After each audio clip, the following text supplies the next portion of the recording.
Now the only way to avoid this shipwreck, and to provide for our posterity, is to follow the counsel of Micah, to do justly, to love mercy, to walk humbly with our God. For this end, we must be knit together, in this work, as one man. We must entertain each other in brotherly affection. We must be willing to abridge ourselves of our superfluities, for the supply of others' necessities. We must uphold a familiar commerce together in all meekness, gentleness, patience, and liberality.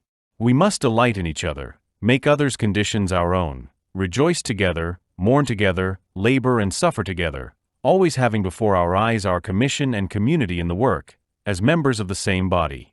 So shall we keep the unity of the Spirit in the bond of peace.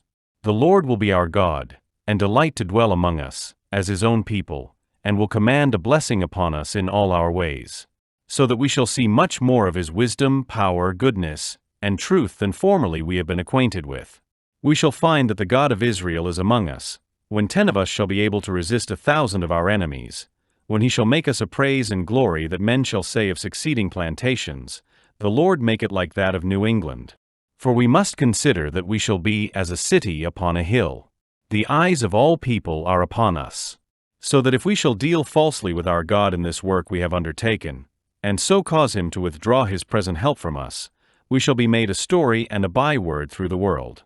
We shall open the mouths of enemies to speak evil of the ways of God, and all professors for God's sake. We shall shame the faces of many of God's worthy servants, and cause their prayers to be turned into curses upon us till we be consumed out of the good land whither we are going. Thank you for joining us on this historical journey. Don't forget to like, subscribe, and hit the bell icon for more fascinating stories from history.